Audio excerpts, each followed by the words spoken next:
como una desambiguación rápida. Obviamente no es un video con intención de diagnosticar ni de sugerir algún tratamiento o alguna cosa. Sí, no, así. disclaimer, Cali y compañía no se hacen responsables de ninguna situación de ese tipo. Sí, es con fines educativos y siempre sugiriendo ir con un especialista en persona, ¿no? Claro, totalmente. Y ya. Hola a todos, yo soy Cal y bienvenidos a el primer podcast que vamos a hacer. Estoy aquí con mi hermano, el Hola, doctor Cal. Juan Francisco, alias Kiko. No sé si no quieres que diga tus apellidos, pero... ¿Tú dices los tuyos? No. Ah, pues no. Aquí estoy con mi hermano, el doctor Kiko, que es un residente de la especialidad de psiquiatría. Él ya es médico, obviamente, y está haciendo la especialidad de psiquiatría. Es un R2, lo que significa que ya tienes más de un año estudiando psiquiatría y además te hacen ir al hospital psiquiátrico, entonces tienes experiencia en el hospital psiquiátrico desde hace más de un año, ¿verdad? Sí, exacto, tengo un año de experiencia ahí atendiendo pacientes con enfermedades mentales. Y pues básicamente, para los que no lo sepan, la psiquiatría es la rama de la medicina que se encarga de tratar, de diagnosticar, de prevenir, diagnosticar y tratar las enfermedades mentales, ¿verdad? Y pues bueno, hay muchos mitos y muchas creencias alrededor de esta especialidad y de lo que tratamos, y por eso queremos hacer este podcast y me invitó Charlie, ¿verdad? Sí. Para poder platicar un poco de esto. Me dicen Charlie en mi familia. Sí, además para mí es muy importante tenerte a ti especialmente porque no solo porque eres mi hermano, sino porque eres también un estudiante. Y sí, cierto. Como estudiante. Me he olvidado. Sí. Casi pienso que soy más un Godínez, pero... No. Como estudiante... No es cierto. El ambiente laboral es buenísimo y la clínica excelente. Es el mejor de todos, el mejor. Pero bueno, acabas de salir de la Facultad de Medicina hace poco y estás... Sí, soy un estudiante. Estoy diciendo... ¿Se pueden decir malas palabras en tu show? Las podemos censurar si son muy fuertes. Estoy diciendo pavadas. Estás diciendo pavadas. Hey. Y para mí siempre es muy importante en el canal y en estos podcasts va a ser muy importante también que sea como de estudiantes para estudiantes. Siento que nos comprendemos mejor y estás más cerca de nosotros también. Sí, estoy más cerca de ustedes. Literal. Entonces, tengo preparadas algunas preguntas para ti porque hay muchas cosas que yo creo que se creen sobre las enfermedades psiquiátricas que pues en realidad no son ciertas. Creemos un montón de cosas o decimos no, es que ese es bipolar y pues nada que ver, ¿no? Sí, y ¿sabes qué es lo peor? Que también no solo se creen muchas cosas que no son, sino que no se saben muchas cosas, ¿verdad? No hay mucha información disponible para las personas porque esto es hasta histórico, desde tiempos inmemoriales. O sea, la cuestión de la enfermedad mental es algo como críptico, oculto, de lo que no se debe hablar, ¿no? Por temor, incluso social a esta situación. De hecho, tan es así que la mayoría de los hospitales psiquiátricos en la República están relegados a las afueras de las ciudades. En San Luis Potosí, pues sí está, pues ahí por el aeropuerto, se hace media hora más o menos de donde yo vivo allá, y pues sí, es como un poquito del rezago que tenemos histórico de esta cuestión de la alienación, ¿no? Que antes a los pacientes psiquiátricos así se les llamaba, alienados, porque estaban pues lejos de la sociedad, desconocimiento, temor, y este estigma es algo que sigue perenne, ¿verdad? En nuestra sociedad y en muchas sociedades, y bueno, la idea es como tratar de desestigmatizarlo poco a poco. Sí, y yo creo que los estudiantes de licenciatura pues es muy importante que sepan estas cosas de cualquier licenciatura. En matemáticas, en mi experiencia en la Facultad de Ciencias, pues hay mucha gente que... Están bien locos. Ajá, exactamente. O sea, ese es uno de los términos que queremos dejar de usar, el término loco. Está mal. Y eso lo hice como ejemplo de algo que no se debe hacer. Muy mal. Muy mal. Y sí, historias de suicidios y de cualquier cosa que se han escuchado en la Facultad de Ciencias es No, y personas que han vivido el suicidio de alguien cercano, ¿no? Muy frecuente. Eso es algo muy frecuente también. Bueno, pues adelante, tu pregunta. Mi primera pregunta para ti es, ¿cuáles son las enfermedades psiquiátricas o enfermedades es correcto, ¿verdad? Enfermedades es un término correcto. Yo pienso que decirles de otra forma como trastornos, padecimientos y así, o términos como más eufémicos como no, pues es que no sé, bueno, ya sabes, decirle de otra forma que no sea enfermedad es una forma de contribuir al estigma. Porque si no es una enfermedad, entonces es un problema personal, ¿no? Es un problema de carácter, es un problema de otro tipo y pues que es así como se estigmatiza, ¿va? Ujú. Entonces, enfermedad. ¿Cuáles son las enfermedades psiquiátricas que tú crees que son más comunes o que afectan más a los jóvenes estudiantes, por ejemplo? Definitivamente la enfermedad más psiquiátrica más prevalente en la población en general y en especial en la población de estudiantes es la ansiedad. Y la ansiedad desde el punto de vista de una enfermedad que se define, ¿verdad?, como una enfermedad que puede llegar a ser incapacitante, en la cual la persona pues tiene una constante preocupación o temor a que algo suceda, y va muy de la mano con el término del estrés, que no es lo mismo. El estrés es una serie de situaciones, ¿verdad?, que a la persona la mantienen con una digamos, con una presión constante por diferentes cuestiones, en particular en los estudiantes, pues la cuestión académica es uno de los aspectos más importantes, la inseguridad, además como muchos de estos estudiantes son adolescentes todavía, porque digamos que psicológicamente uno sigue siendo adolescente a veces hasta los 23 años, entonces muchos son adolescentes, todavía están en un proceso de identificación, de búsqueda de reconocimiento, de identidad, de pertenencia, y todo eso genera un estrés social muy importante, ¿verdad? Sin mencionar la presión que puedan tener sus familias con ellos y muchas otras cosas. Entonces, la prevalencia de la ansiedad en la población general es de hasta el 20%, ¿verdad? Entonces es una prevalencia muy importante, porque puedes decir, bueno, una de cada 5 personas tiene un padecimiento que puede ser diagnosticado como un trastorno de ansiedad. Y en segundo lugar, definitivamente la depresión. La depresión es una enfermedad que pues afecta a miles de personas, miles de millones de personas en todo el mundo. Tiene una prevalencia de aproximadamente el 15% en nuestra población. Y pues es una enfermedad que a veces es difícil que las personas como hablen de eso, sobre todo los varones, porque en nuestra sociedad mexicana hay como mucho todavía como parte de la estigmatización de las enfermedades psiquiátricas, en particular de las enfermedades como de depresión y de lo que pueden llamar algunas personas como debilidad mental, ¿verdad? Luego muchos pacientes llegan y me dicen, no, pues es que me he sentido triste, sobre todo hombres, ¿verdad? Me he sentido triste, pero me daba miedo decirlo porque mi papá decía que eso era porque yo era débil de mente, ¿no? Y así.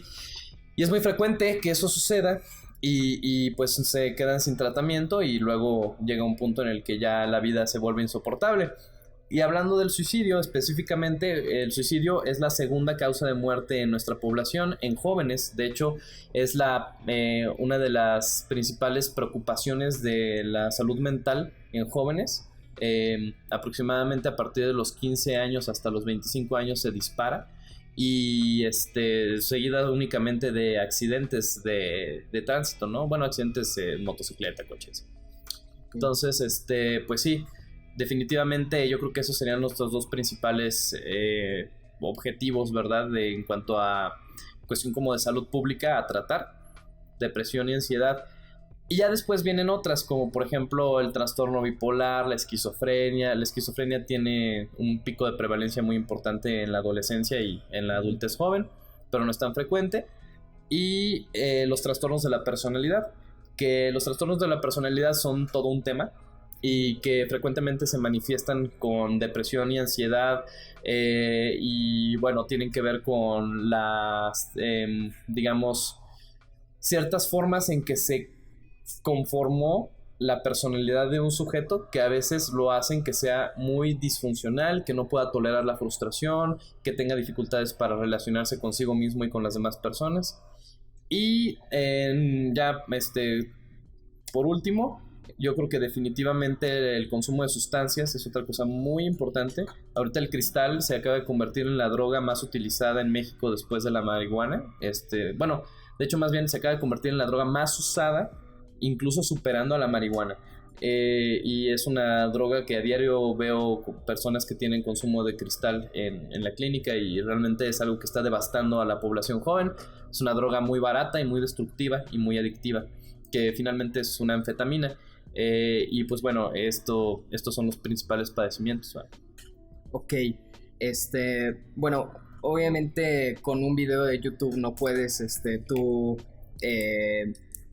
medicarte o darte un diagnóstico No. de ansiedad, de depresión o de cualquier cosa. No, pero puedes sospechar, y lo ideal es que te evalúe un psiquiatra. Este es otro punto que quería tocar, y aprovechando, porque muchas personas no saben cuál es la diferencia entre un psicólogo y un psiquiatra. Ah, esa es buena, sí. ¿Okay? La diferencia primordial, así técnica, es que el psiquiatra estudió medicina y el psicólogo no. ¿Ok? El psicólogo está capacitado para valorar a un paciente solo si es un psicólogo clínico. Y no me importa lo que digan de que todos tienen entrenamiento clínico, no. Un psicólogo clínico es un psicólogo que está especializado en ver pacientes, porque si no se pueden cometer muchos errores, porque no siempre se dan cuenta de cuando un paciente necesita un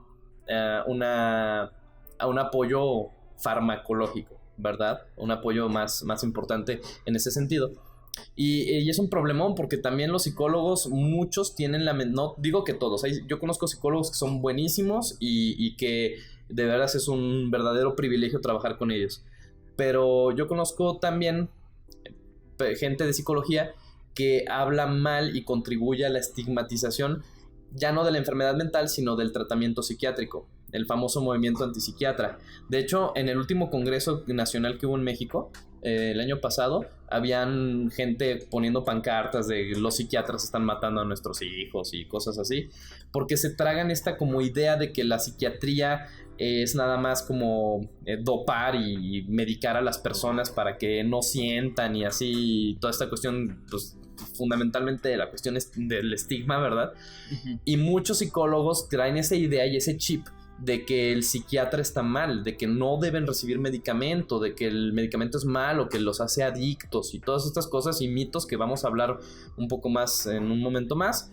Pero sí, yo pienso que una persona que necesite ayuda primero debe ir con el psiquiatra. Y ya si el psiquiatra dice que no es necesario iniciar un tratamiento farmacológico, que se puede llevar únicamente con psicoterapia y se puede dar el seguimiento por parte de psicología, entonces ya el psiquiatra lo va a referir al psicólogo. Y así, en ese orden, no al revés.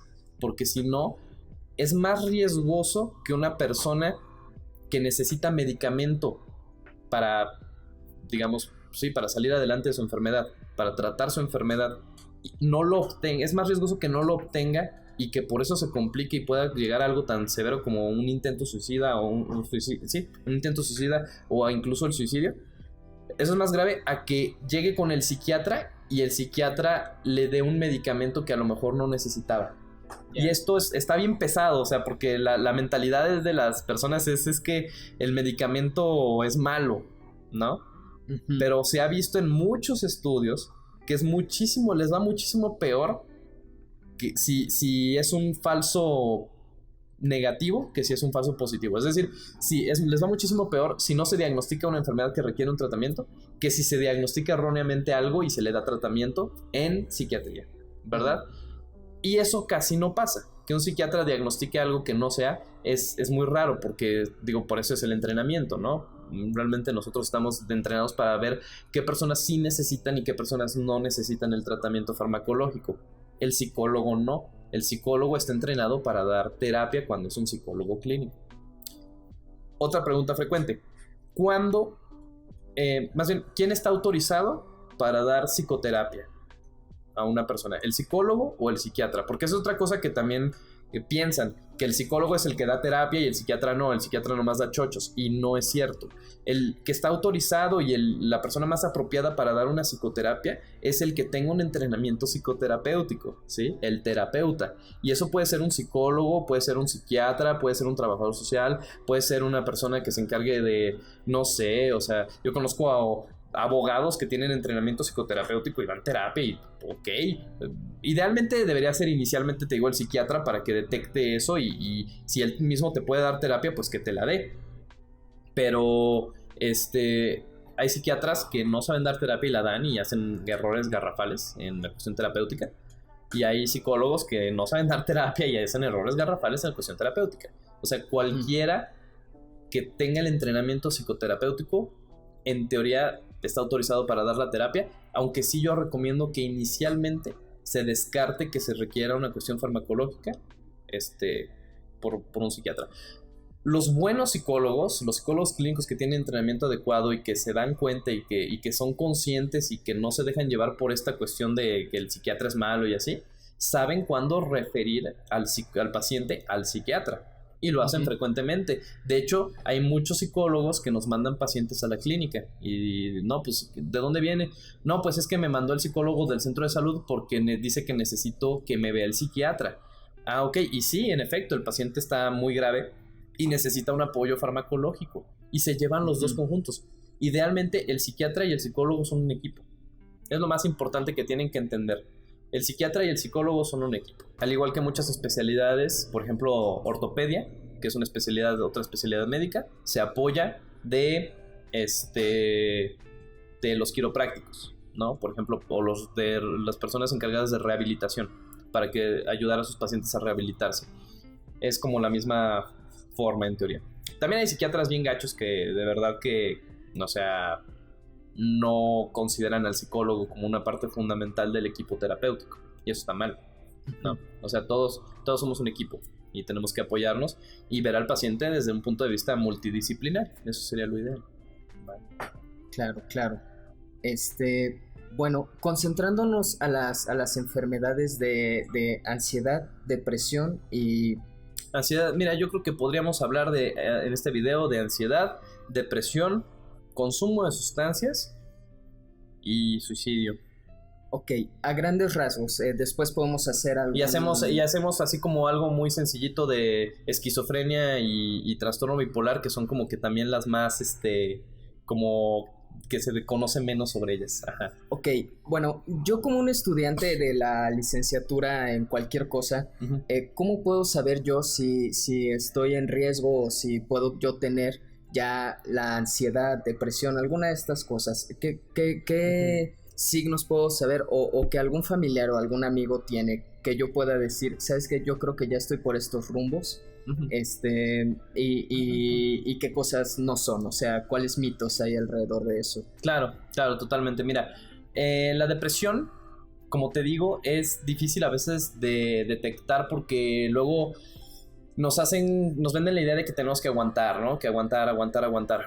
Nosotros tomamos como parámetro fundamental en prácticamente todos los padecimientos que vemos la funcionalidad. Eso es lo más importante para que tú puedas detectar cuando ya algo no va bien, cuando algo ya es excesivo, la funcionalidad. Y puede ser engañoso porque luego hay personas que aguantan un chorro y funcionan como si nada y por dentro se están muriendo, ¿no? Pero de cualquier manera, por ejemplo, una persona que empiece a bajar sus calificaciones de manera así como abrupta, repentina, inesperada, y pregúntate por qué, ¿no? Es una persona que tiene las capacidades, inteligente, a lo mejor se distrae, a lo mejor tiene TDA, que es otra enfermedad muy frecuente en estudiantes, ¿verdad? Que no habíamos mencionado, pero trastorno por déficit de atención e hiperactividad es frecuente, pero también a lo mejor está deprimido, ¿verdad? Entonces, por ejemplo, una persona que deja de hacer su tarea porque no tiene ganas de hacer nada, y eso es lo feo, porque luego dicen, no, es que no tienes ganas de hacer nada, eres un flojo, ¿no? Pero mira, la depresión no siempre se manifiesta con tristeza, ¿sí? Y ahí les van los síntomas de la depresión para que los puedan identificar. La depresión se puede manifestar, sobre todo en jóvenes, como irritabilidad excesiva, ¿verdad? Una persona que está muy sensible, muy irritable, que cualquier cosa que le dices se enoja y así. Antes de tú enojarte con esa persona, pregúntate, ¿por qué estará reaccionando así? ¿Va? A lo mejor puede que esté deprimido. Y hay que juntar varios síntomas, ¿no? El síntoma cardinal que no siempre se detecta, el más frecuente en jóvenes es la irritabilidad, pero el cardinal que no siempre se ve así a menos de que lo preguntes, es cuando una persona deja de disfrutar las cosas que antes le gustaban. Eso nosotros le llamamos anedonia, ¿sí? Viene de an, que es no, y hedonis o hedonismo, que es como disfruta, no disfruta, ¿no? Anedonia. Ok. Otra muy frecuente es la apatía. Una persona que se siente, pues una persona apática es una persona que no tiene ganas de hacer nada, ¿verdad? Está todo el día tumbado en la cama. Hay pacientes que me han descrito la depresión como traer una colcha mojada encima, ¿no? Y entonces es como si no puedo, literalmente no puedo. O sea, no es que no quiera, es que de verdad no puedo levantarme, no puedo pararme. Y mira, te aseguro que va a haber gente que va a decir, y esto es precisamente el estigma y viene, porque la gente dice, no, lo usan como excusa. Yo tuve un paciente que estaba así deprimidísimo, al borde del suicidio, y era un adolescente, y sus papás decían, oiga doctor, pero es que él, como que ya está usando la depresión como excusa, ¿no? O sea, le digo que lave los trastes y dice que no quiere, y así. Y bueno, o sea, hay personas que lo usarán así, pero cuando ya hay una serie de síntomas y cuando ya le afecten su vida, realmente dudo que no es que no quiera, ¿va? Más bien es que no puede, ¿va? Y entonces ahí es cuando empiezas a ver, cuando ya no va a la escuela. Por ejemplo, falta un día y dices, bueno, ¿y qué onda? Es que no tenía ganas de ir, de verdad, no tenía nada de ganas de ir. Y no es que sea flojo, esa persona sí quiere ir, pero ya no lo disfruta, ya ni siquiera le dan ganas, ya todo se les vuelve como gris, como apagado, como en mute, como así como... No sé si han visto las películas en las que es como que la escena se hace gris y como que las voces se oyen muy distantes y así. Eso a veces les pasa, ¿no? Como que se sienten como que nada tiene color, nada tiene vida, ya no disfrutan, así. Hay alteraciones importantes en el apetito. Y puede ser que tengan o muy poquito apetito y que no tengan ganas de comer nada. O si se acompaña de ansiedad, frecuentemente pasa que lo contrario, que les da mucha hambre y empiezan a comer mucho. Porque es una forma como de bajar la ansiedad, comer. Claro. Por eso algunas personas con ansiedad empiezan a comer mucho. Y luego también alteraciones en el sueño son bien importantes. Entonces las personas también tienen dificultades ahí para conciliar el sueño, o a lo mejor se despiertan en la noche o se despiertan y luego ya no se pueden dormir, ¿verdad? Son diferentes tipos de insomnio que pueden tener. Y otro dato temprano que a veces también es muy difícil de ver es alteraciones cognitivas. Las alteraciones cognitivas son dificultad para prestar atención, dificultad para concentrarse, dificultad para memorizar cosas, y eso en los estudiantes es algo que puede suceder que puede ser muy impactante en su vida, porque si no se pueden acordar de las cosas que aprendieron en clase y en el examen les va mal, y pues se deprimen peor, ¿no? Y así no pueden prestar atención. La atención es esencial para poder recordar, no se pueden concentrar, y eso pueden ser indicios tempranos de depresión, ¿no? Todo esto son datos de alarma, o sea, como red flags, y ahí si se te prenden varias o tú sabes de alguien que esté pasando por esto, pues vas, obviamente las ganas el deseo de ya no vivir, ¿va? Fuera de un contexto como de broma, los deseos de ya no vivir, o incluso dentro de un contexto de broma, hay que estar muy al pendiente, porque a veces uno dice las cosas bromeando y en realidad entre broma y broma la verdad se asoma, y eso es cierto, definitivamente lo dijo Freud en su escrito número 23. No, no es cierto, pero pero sí sucede, ¿no? Entonces, si alguien te dice que no quiere vivir, hazle caso. Pregúntale, oye, ¿cómo estás? Acá en lo privado, no hay en la fiesta de, sí, ojalá me muera, jaja, ay, ¿por qué no quieres vivir? No, o sea, ya te lo jalas después y le dices, oye, ¿cómo estás? ¿Estás bien? Si es tu amigo, ¿no? Se supone que tienes una especie de vínculo con esa persona y te interesa su bienestar, si es tu amigo, ¿no? Entonces, empáticamente, empatía no es más que ponerse en el lugar del otro y decir, ¿sabes qué? Yo me he sentido triste y a lo mejor no me puedo identificar con lo que te está pasando, a lo mejor te está pasando algo muy fuerte, a lo mejor se murió tu papá, a lo mejor pasó alguna situación, rompiste con tu novia, o simple y sencillamente es que no me siento bien, no me siento a gusto. O sea, es que yo me ha pasado no sentirme a gusto, he perdido a alguien, he perdido algo, ¿no? Y desde ese punto de vista, ¿sabes qué? Oye, ¿cómo te sientes? Te veo triste. ¿Quieres platicar? Estoy aquí para ti, ¿no? Y ya después, y empiezan a ver que estas cosas están sucediendo, pues entonces, ¿sabes qué? Oye, yo vi un video de Cal y ahí decía que puedes tener depresión, ¿sí? Y es algo que le pasa a los estudiantes.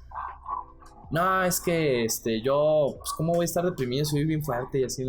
No se trata de eso. Se trata de que estoy preocupado por ti y creo que valdría la pena que te valorara algún profesional de la salud mental. A lo mejor no le digas psiquiatra, el estigma todavía es muy fuerte. Pero dile, oye, me gustaría, ¿no? Entonces, depresión. Ansiedad. La ansiedad es muy fácil de detectar. O sea, estás temblando, ¿no? O sea, estás todo el tiempo preocupado, te preocupa que algo malo te pueda... No sabes ni qué, pero algo malo te puede pasar, eso se llama ansiedad flotante, no sabes ni qué onda, pero está como flotante esa ansiedad, no sabes qué onda, pero algo malo. Igual se te quita el sueño, no puedes dormir porque estás todo el día preocupado y ves que ahí viene el examen y todo. Y ahí es donde se mete el estrés, ¿no? El estrés es estas presiones que sí existen, pero cómo reaccionas a esas presiones puede hacer que tengas ansiedad o no. Una persona puede tener muchos factores estresantes y ser muy resiliente. La resiliencia es esa capacidad de transformar eso estresante en algo positivo o por lo menos que no te afecte tanto. ¿Ah? Y estas personas pues no. Y la ansiedad viene de un temor percibido que puede o no ser real, pero que por lo general no lo es. Y una reacción desmedida a ese temor. Es una reacción fisiológica. Es como si yo te espanto, pues entonces vas a espantarte en ese rato, pero ya pasó, ¿no? Pero estas personas se quedan espantadas y tienen miedo a algo que pueda pasar. Es que si repruebo, y se hacen toda una fantasía, ¿no? Es que si repruebo, pues es que voy a reprobar y voy a tener que recursar. Y sin recurso y vuelvo a reprobar, me van a correr. Y si me corren, entonces ¿cómo voy a llegar con mis papás? ¿Qué les voy a decir? Y probablemente me corran de la casa o me pongan a trabajar. Y yo no quiero trabajar, yo quiero terminar de estudiar física. Y no, o sea, y así, ¿no? Y entonces se hace todo ese que a lo mejor ni pasa, pero como es posible que pase y tienen miedo a que pase, eso los bloquea. Y ese es el problema de la ansiedad, que luego te bloquea, ¿ah? Y para eso pues nosotros damos tratamiento tanto farmacológico como igual para la depresión y la ansiedad damos tratamiento tanto farmacológico como psicoterapéutico a quien lo requiera, porque realmente es un detrimento muy importante a la funcionalidad, ¿verdad? Y las personas se benefician muchísimo del tratamiento que nosotros brindamos, ¿verdad? En cuanto a consumo de sustancias, miren, de verdad que cómo hacer que el problema del consumo de sustancias es el problema del psiquiatra y el foco, ¿no? ¿Cuántos psiquiatras se necesitan para cambiar un foco? Pues nada más uno, pero el foco tiene que querer cambiar, ¿verdad? Y ahora sí que el foco es el problema, porque el foco es donde se consume el cristal, ¿verdad? Literalmente agarran un foco, le quitan la tapa y entonces ahí meten el cristal y se lo fuman. Y está de veras, eso destruye cerebros. Ahora, en la población estudiantil sí es frecuente esto, pero también es muy frecuente el consumo de marihuana. Y ahí me voy a volver a meter en polémica.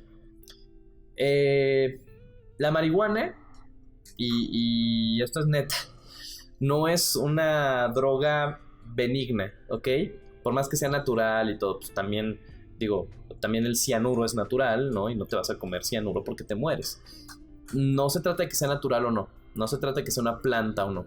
Se trata de que tiene un componente que se llama tetrahidrocannabinoide, que aunque sí tiene efectos no tan malos, puede generar cosas muy negativas. Por ejemplo, y eso estás bien estudiando, es súper estudiadísimo, los pacientes que tienen riesgo de tener esquizofrenia, que tienen familiares con esquizofrenia o que tienen riesgo de tener esquizofrenia por otras cuestiones ambientales y psicológicas, el cannabis se lo dispara, ¿sí? No te da esquizofrenia por consumir marihuana, no, pero cuando consumes marihuana, si ya tenías el riesgo, te lo dispara, ¿no? Por ejemplo, y he visto cientos de casos de pacientes con esquizofrenia que empezaron porque consumieron una vez marihuana y ese fue el factor desencadenante y ya vino toda la cuestión psicótica y todo eso, ¿no?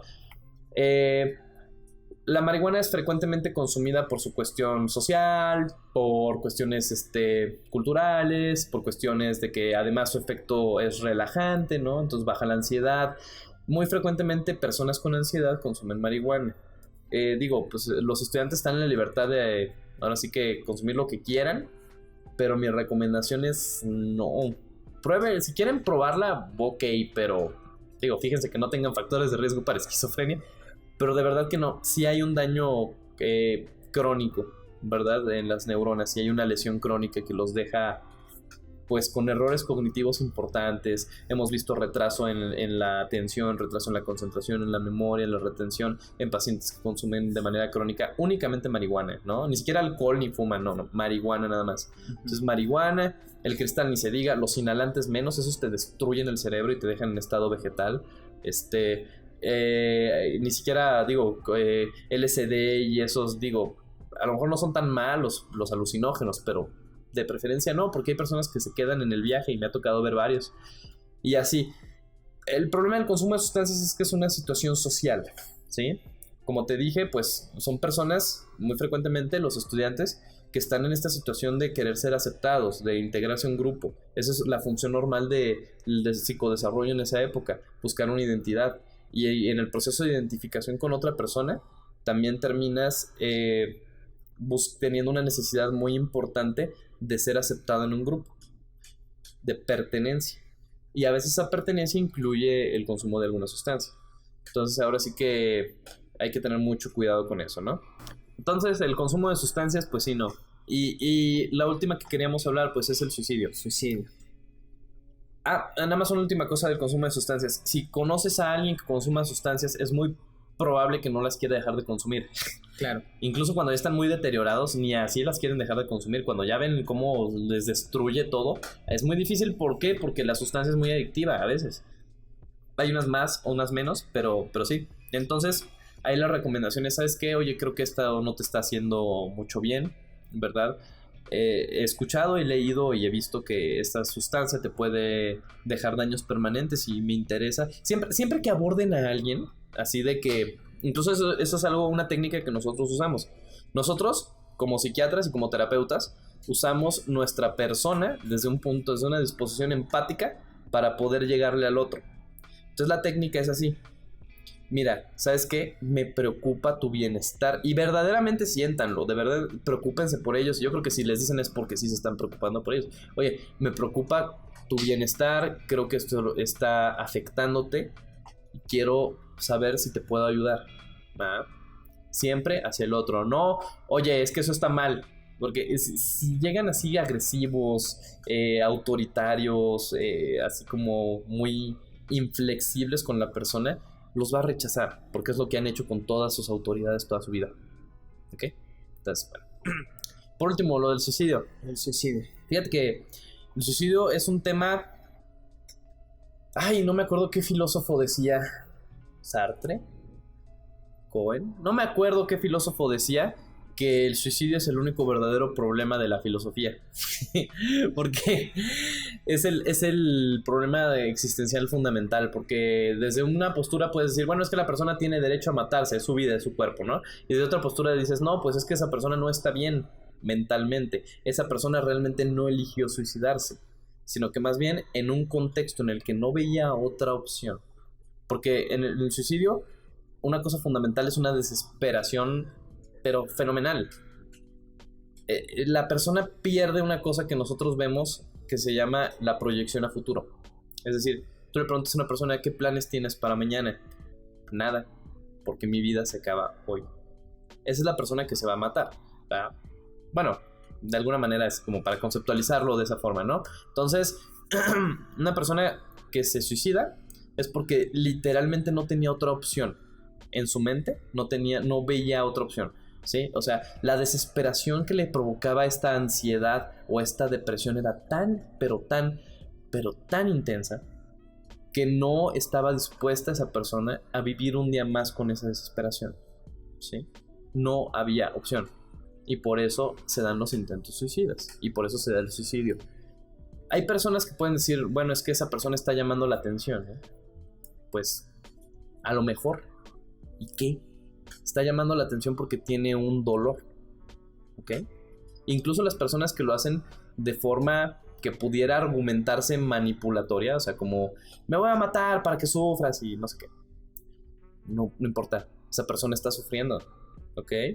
Y entonces uno hay que ser muy sensible con el suicida, muy sensible, muy empático y entenderlo. Oye, ¿qué sentirías si yo te dijera, ¿sabes qué? Es que no puedes vivir ni un día más, porque el vivir un día más implicaría algo insoportable, un dolor insoportable. Pues qué desesperación, porque también dentro del mismo, ¿sabes qué? No tengo más opción, viene más desesperación, y a veces lo que los detiene es el miedo a morir, ¿verdad? Por miedo a, ya sea una cuestión como religiosa, cultural de un castigo divino, por miedo a la soledad que implica el morir, ¿verdad? Por miedo a sufrir al morir. por miedo al recuerdo o lo que pueden dejar atrás si mueren. Muchas veces dicen, no, bueno, es que yo no quiero dejar a mis hijos atrás, ¿no? No quiero que no tengan un padre y por eso no lo hice. Nada más por eso. Esa fue lo único que me detuvo, porque si no, créame que si yo no tuviera hijos, yo ya me hubiera muerto, ¿verdad? Y así te das cuenta de lo fuerte que es. Estas personas definitivamente necesitan un tratamiento psiquiátrico. O sea, el psicológico ahí sí, pero además del psiquiátrico. O sea, de verdad necesitan medicamento. Otra cosa muy importante, y nada más porque antes de que se me olvide y porque sí es muy importante, como parte de la desestigmatización de los medicamentos, ¿ok? Nada más para que sepan de los medicamentos. Los medicamentos que más frecuentemente usamos se llaman antidepresivos. No son pastillas de la felicidad, no son medicamentos mágicos, no te hacen feliz de la nada, ni te ponen contento, ni te drogan. Ni siquiera son adictivos. Es más, la mayoría de los medicamentos que recetamos ni siquiera son controlados, ni necesitan receta. Estos medicamentos lo que hacen es que modifican algunas cosas del cerebro, ¿verdad? Algunas moléculas del cerebro que están increíblemente disminuidas en una persona con depresión y que hacen que se vuelva un ciclo vicioso. Las personas con depresión y ansiedad frecuentemente tienen un estímulo psicológico que les genera un detrimento cerebral que empeora ese estímulo y lo hace verse inconmensurable, pesimista, catastrófico, y eso los hace sentirse peor y entonces se renueva el ciclo. Nosotros rompemos el ciclo con un medicamento que se llama antidepresivo y con medicamentos que se llaman ansiolíticos, que es lisis, es destrucción, entonces destruimos la ansiedad de alguna manera, y que estos medicamentos hacen que sea más tolerable, ¿verdad? Para que esa persona pueda conjuntamente llevar un tratamiento psicoterapéutico, ¿ok? Son medicamentos que ayudan muchísimo a las personas, al punto de que los ayudan tanto que luego se los dejan de tomar antes de tiempo y recaen. Una persona que se lo deja de tomar antes de tiempo recae en un 90% de las situaciones. Son medicamentos que no son adictivos, no generan adicción. La mayoría de los medicamentos que dejamos, la gran mayoría, no generan adicción, ¿sí? Y son medicamentos que tienen un beneficio a largo plazo en el cerebro porque no solamente mejoran esta transmisión que está deteriorada porque hubo un problema original psicológico, sino que además hacen que la persona en su cerebro genere más de estas sustancias a la larga, de tal manera de que son cambios de neuroplasticidad incluso que se han observado y que la hacen más resiliente, que es lo que decíamos, ¿verdad? La resiliencia, más resiliente biológicamente a las enfermedades mentales como la depresión y la ansiedad. Cuando se lleva un tratamiento, como lo indicamos, por un periodo que usualmente suele ser de 6 a 9 meses, pero por lo general, bueno, más bien no por lo general, en algunas ocasiones se puede extender un poco más, pero que no es de por vida. La idea es que este tratamiento no es de por vida. Y es muchísimo más estigmatizado que, por ejemplo, el tratamiento para la diabetes. Dicen, es que me voy a hacer adicto al medicamento psiquiátrico. No. ¿Verdad? No. Es que me voy a hacer adicto al tratamiento de diabetes. Pues eso nunca lo dicen, ¿verdad? Y eso que lo tienen que tomar de por vida. Y no es porque se hagan adictos, sino porque ya dependen de eso para controlar su azúcar. Entonces, no le tengan miedo al tratamiento farmacológico. No es droga. Droga es la marihuana. Esto no tiene efectos psicodélicos ni nada. A lo mucho les puede dar un poco de síntomas secundarios iniciales como sequedad de boca, diarrea, dolor de cabeza, que se quitan solitos en un tiempito y ya. Y créanme, si les pudiera plasmar el testimonio de cientos de pacientes que he visto y que me han dicho lo mucho que se han beneficiado con este tratamiento y que han vuelto a disfrutar lo que les gustaba y que no... Otro temor es que voy a dejar de ser yo. No, tú no eres tú ahorita. O sea, con esta depresión tan fuerte, tú no eres lo que tú quieres ser. Nosotros te ayudamos con el tratamiento y con la terapia a que hagas y realices el potencial que tú quieras realizar, hasta donde tú quieras llegar y lo que tú quieras lograr. Eso es lo que nosotros te queremos apoyar, ¿va? Entonces, bueno, ya nada más eso del medicamento quería decir. Muchas gracias. Déjame ver si tengo alguna otra cosa de la que no hayamos hablado. Sí, porque creo que muchas de estas cosas ya los tocamos, ¿no? Sí. Incluso implícitamente. ¿Hay algunos mitos que quieras hablar específicamente sobre que no hayamos tocado ya? Sí, los que van al psiquiatra están locos, ¿no? Claro, es un mito muy frecuente. Pero hay personas que tienen mucho miedo de ir a la clínica porque tienen miedo de que... Bueno, tienes audiencia probablemente de todo el mundo, ¿no? Entonces... Hispanohablantes. Sí, en cada país, en cada estado, en cada lugar es diferente, pero por ejemplo aquí la clínica psiquiátrica está vista como un castigo. Las mamás les decían a sus pacientes, ahora son pacientes porque se quedaron traumados, porque sus mamás les decían, si te portas mal vas a ir a la Chicosein, y así le decían a nuestra clínica, a la clínica Berardo Neumann. Hasta le cambiamos el nombre, ¿verdad? Porque era la Chicosein. De hecho le pusieron Chicosein porque tengo que entendido que así es la historia. Había un gobernador de San Luis Potosí que se votó, que se le botó el chícharo, quién sabe qué tendría, no sé si era bipolar, esquizofrénico, una depresión con síntomas psicóticos, pero el chiste es que se psicotizó, se salió de la realidad y entonces lo internaron en la clínica. Y entonces le pusieron Chicosein porque se hizo famosa, porque estuvo ese gobernador ahí. Es decir, desde ahí se conceptualizó como un lugar de locos, ¿no? O sea, de gente mal. Y así es en muchos lugares. Entonces, mucha gente tiene miedo de ir a la clínica. Por eso que les decían sus papás, o en general, la sociedad tiene entendido que eso es para locos, ¿no? Uh-huh. Cuando me pregunto, ¿y tú qué eres? No, pues soy doctor. ¿Qué estudias psiquiatría? Y ya es cuando empiezan. Qué interesante. Sí, siempre me ha interesado eso. Oye, ¿y dónde trabajas? Pues ahí en la clínica Neumann. ¿Esa cuál es?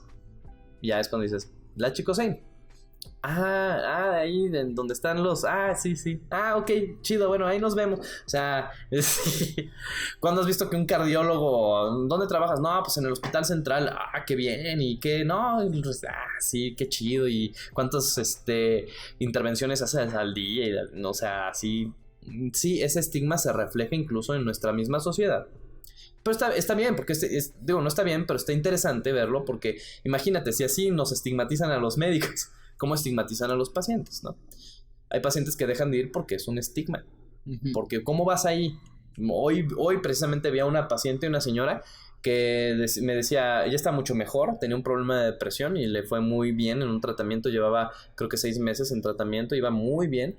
Me decía, bueno, me siento muy bien, doctor, el único problema es que mi esposo siempre me dice que ¿para qué voy para acá? Que ¿para qué vengo si no estoy loca?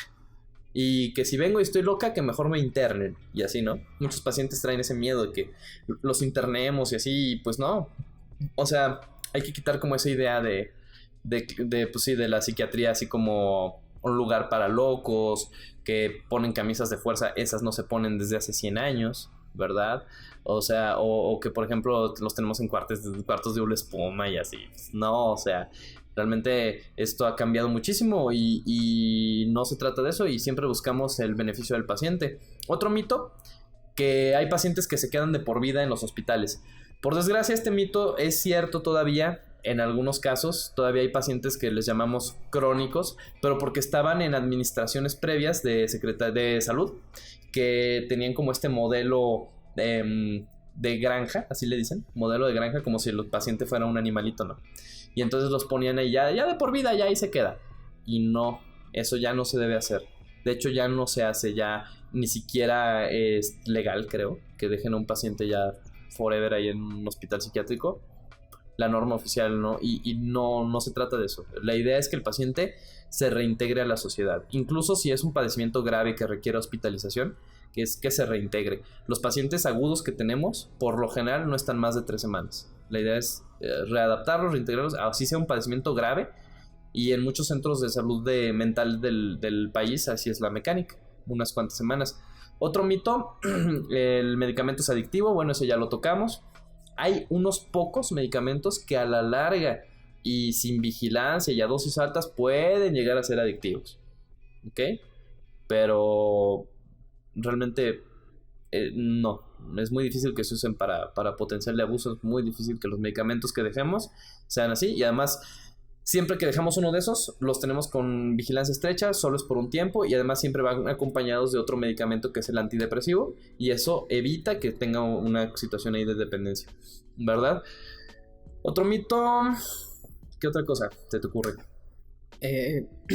Pues cosas de que la depresión, por ejemplo, me has dicho que la depresión es orgánica a veces. no se te quita solita. Sí, no, la depresión no se cura sola, ni por fuerza de voluntad. Y eso de échele ganas, es una gran tontería, porque es como si al paciente con azúcar, es que le dicen así, con diabetes, ¿verdad? La famosa azúcar, le digan, no, pues es que ya bájele a su azúcar, doña, ya tiene mucho en la sangre, ya bájele. Pues no, pues como échale ganas, pues ¿de dónde se las echo? No tengo, ¿ok? No tengo. Un paciente con anemia, oye, pues échale hemoglobina, ¿no? No tengo hemoglobina, transfúndeme, ¿no?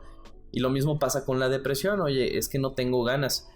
Pues es que anda deprimido, tiene una alteración cerebral y una alteración psicológica, que también es en el cerebro, pero bueno, se atiende de forma diferente, que genera un problema físico, que a veces incluso se manifiesta en el cuerpo, ¿verdad? Muchas veces estos pacientes tienen alteraciones de tipo de dolor, ¿verdad? Dolor de cabeza, dolor de estómago, alteraciones gastrointestinales. Con la ansiedad pasa muy frecuentemente que tengan situaciones que incluso pueden llegar a quedar temporalmente paralizados de algunas extremidades, y así, ese tipo de situaciones suceden. Y pues realmente no es algo que sea voluntario, ¿verdad? La persona no elige estar deprimida, la persona no elige tener ansiedad, no elige estar triste, ¿verdad? Y pues esto es lo que tenemos que nosotros tratar. Y sí, como dices, hay unas depresiones que tienen un componente muchísimo más como neurológico. Decimos orgánico, pero el término correcto es como más cerebral neurológico. Es decir, una persona que tiene muchos antecedentes familiares de depresión, porque todas estas enfermedades tienen un componente genético muy importante. Entonces tienes depresión y toda la familia. Y además respondieron ellos muy bien con medicamento. Y además tú tienes como otros factores de riesgo, como haber nacido en diciembre, porque las enfermedades infecciosas en el embarazo pueden propiciar mayor riesgo de estas enfermedades. Tienes riesgo de que naciste prematuro y además de chiquito tuviste TDA, ¿no? Y así. Y entonces todo eso te propicia una gran rebanada del pastel, que así es como me gusta a mí explicarlo. Si juntas suficientes rebanadas del pastel, te da la enfermedad, para cualquier enfermedad. Entonces tienes un chorro de rebanada genética y además un día te cortó la novia. Chin, mano. Pero tu depresión, por tus antecedentes familiares y por toda tu historia de vida, biológicamente tiene un componente muy grande. Entonces vas a responder súper bien con el antidepresivo, porque le vamos a pegar mucho a la cuestión biológica.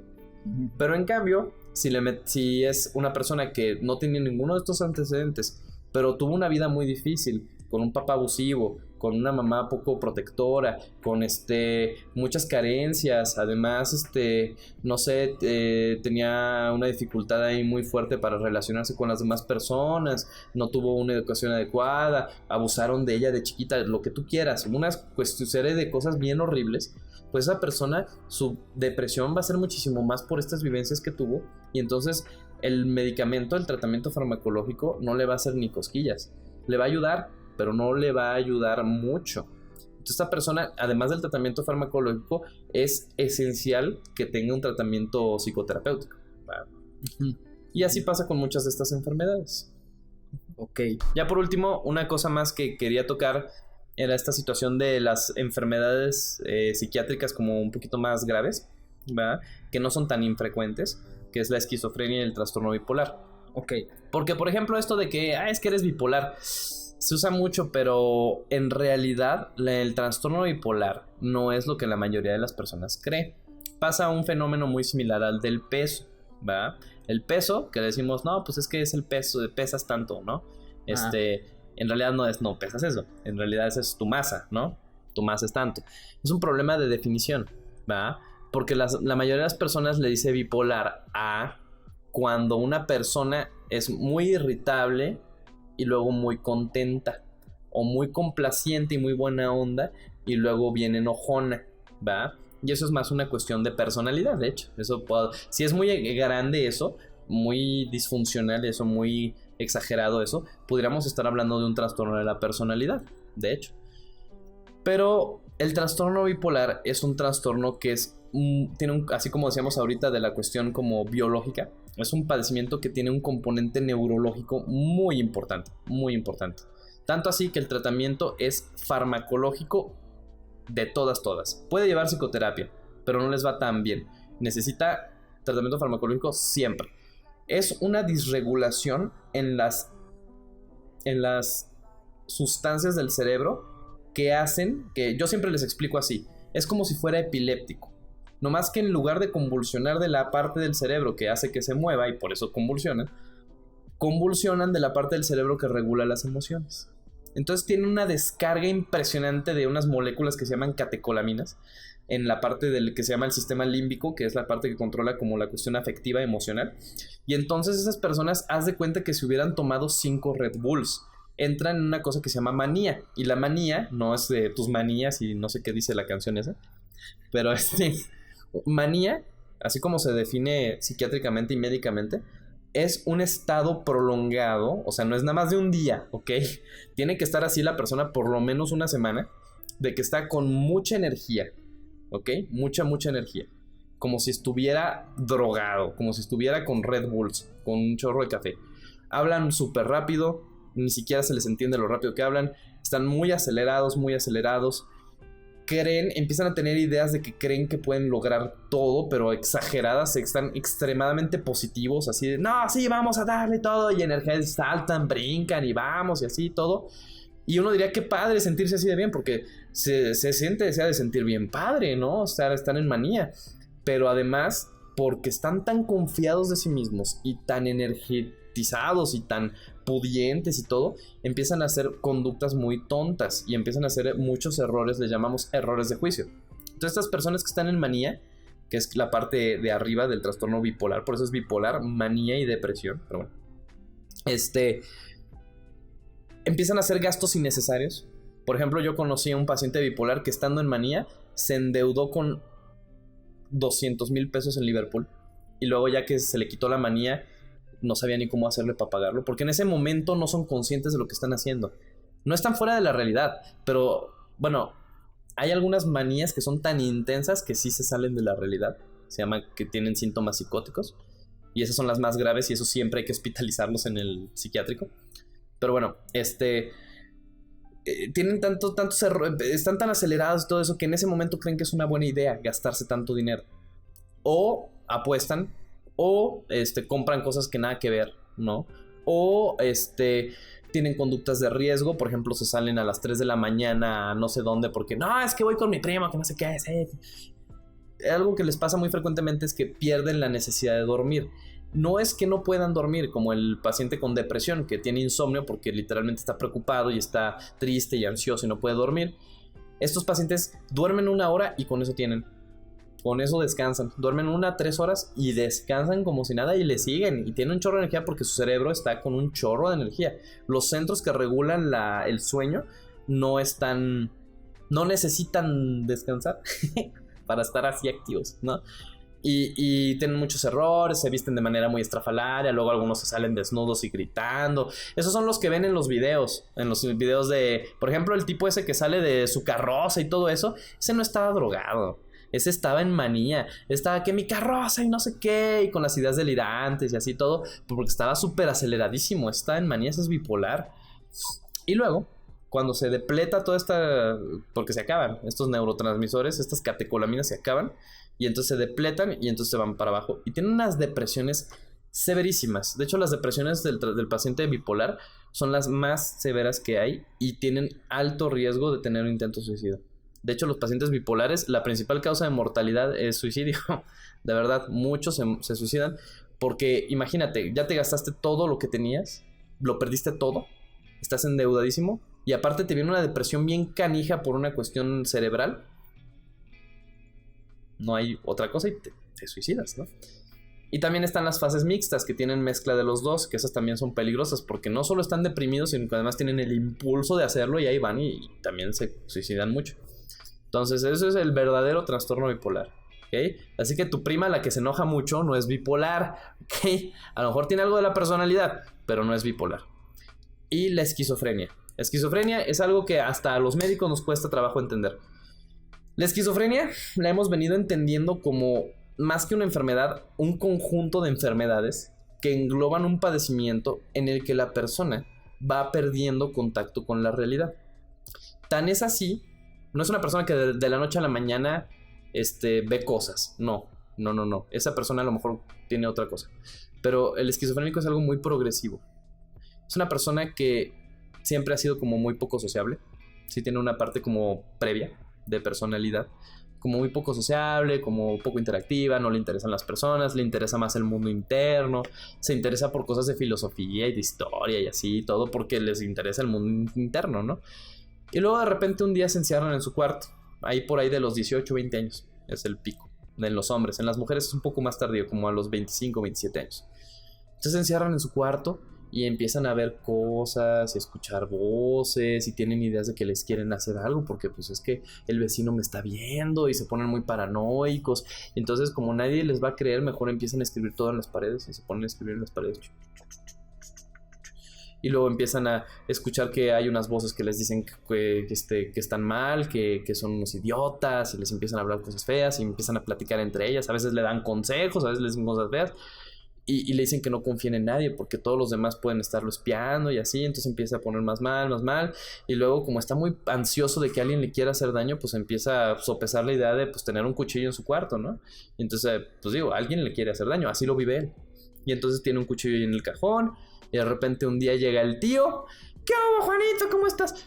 No manches, ¿quién es este? No lo reconoce porque capaz que es su tío, capaz que es otra persona que se metió dentro de su tío, en la piel de su tío, ¿verdad? Para atacarlo, porque ellos pierden la confianza en el mundo, pierden contacto con la realidad. Y entonces saca el cuchillo y se trata de defender. Estos pacientes están muy estigmatizados porque piensan las personas que son muy violentos. Realmente no. El paciente esquizofrénico cuando se pone violento es cuando lo acorralan y cuando lleva mucho tiempo psicótico y se está defendiendo de alguna amenaza que él considera, ¿verdad? Pero es muy raro que un paciente esquizofrénico se ponga violento, muy raro. Es tan progresivo esto que la persona que una de las primeras personas que lo describió ahí por 1800 por 1850, ay, creo que estoy diciendo mentiras. Bueno, el chiste es que Kraepelin, que es uno de los más importantes que clasificó las enfermedades psiquiátricas de una manera muy importante en el siglo XIX, él decía que era una forma de demencia, como la demencia de Alzheimer. Él decía que era una forma de demencia, la persona iba perdiendo contacto con la realidad, así como el que tiene Alzheimer va perdiendo la memoria, estaba perdiendo el contacto con la realidad y su mente se desestructura, entonces ya. Y estos pacientes sí son crónicos, estos sí no se curan, tampoco los bipolares se curan, es tratamiento de por vida, pero les puede ir muy bien. Hay una persona que sacó premio Nobel en economía y era esquizofrénico. Vean la película de Una mente brillante. Creo que sí es Una mente brillante. Un paciente con esquizofrenia. John Nash. Gracias. Y estas personas sufren mucho por el estigma. De hecho, estas personas, la esperanza de vida del paciente con esquizofrenia es como de la mitad de una persona normal. ¿Por qué? Porque además de que se enferman más porque sí tienen más alteraciones físicas, metabólicas, les da más diabetes, les da más presión alta, les da más otras cosas. Además de eso, son personas que frecuentemente en los hospitales no los quieren atender porque está loquito, porque tiene esquizofrenia, porque nada más de ver, aunque esté controlado y no esté psicótico, se esté tomando el tratamiento bien y todo, nomás de ver el papel en el que lo refieren que dice que además padece esquizofrenia, nomás con eso ya ni siquiera a veces lo pasa, no se vaya a poner mal, no se va a poner agresivo, ¿no? Entonces estos pacientes, y yo conozco muchas personas que tienen familiares con esquizofrenia. Un amigo mío tiene 2 familiares con esquizofrenia y están bien y los atienden y toda la familia está al pendiente porque entienden que es una enfermedad más, ¿verdad? Y que tiene su tratamiento y todo. Y pues nada más eso es lo que queremos platicar. No sé si algo más que quieras platicar. Pues nada, yo creo que es suficiente. Muchas gracias. Quería decirle a toda la audiencia que si tú crees que tienes algún rasgo, alguna parte de estas enfermedades, asistas a un lugar, en la Facultad de Ciencias está La Espora, se llama, y ahí ofrecen atención psiquiátrica y psicológica, yo creo, a los alumnos de ahí de manera gratuita, y seguramente en tu universidad también habrá alguna cosa similar. No sé si en la... Sí, en la facultad tenemos el servicio de psiquiatría para cualquiera que quiera asistir, Y también en el Hospital Central creo que el servicio de psicología está disponible. Y esto que les dije de vayan con el psiquiatra, si lo único que hay a la mano es un psicólogo, vayan con el psicólogo, vayan con quien se pueda, vayan con el consejero. En algunas universidades tienen como esta especie de trabajador social que también te apoya. O sea, vayan con alguien, ¿ok? Vayan y busquen ayuda. Porque no está mal pedir ayuda. De hecho, lo que está mal es no pedirla por creer que uno tiene algo, ¿verdad? De lo que le llaman esto de debilidad mental, o porque uno no puede solo, así. Eso es lo que no, a la larga, créanme que van a preferir 1000 veces haber pedido ayuda a tiempo y van a ser mucho más felices si lo hacen, y van a ser muchísimo más funcionales y van a sacar adelante todos sus proyectos de vida si logran superar este estigma y pedir ayuda. Entonces pregunten en sus escuelas con su profesor de más confianza, a lo mejor los puede guiar en la dirección correcta para en donde les pueden ayudar. Exacto. Y perdón. No, nada más que si tienen dudas o algo, en los comentarios pónganlas y con todo gusto podemos luego responderlas. Sí, bueno, muchísimas gracias, Kiko. Gracias, ha sido hermano. un gusto tenerte aquí. Cuando quieras. Espero que les sirva mucho. Sí, y ya si surgen muchas dudas, podemos hacer un podcast posterior con todo gusto. Sí, claro. Dejen en los comentarios qué les gustaría oír, si quieren que vuelva a tener a Kiko por aquí. Igual podemos hablar de temas específicos, enfermedades específicas, o incluso temas de psicología específicos o de psiquiatría específicos en ese sentido, de salud en general, con todo gusto. Ok, bueno. Entonces, pues déjanos tus opiniones en los comentarios. Si te gustó, por favor, dale like. Suscríbete si quieres ver más de esto. Suscríbete. Y nos vemos en el siguiente. Adiós. Adiós.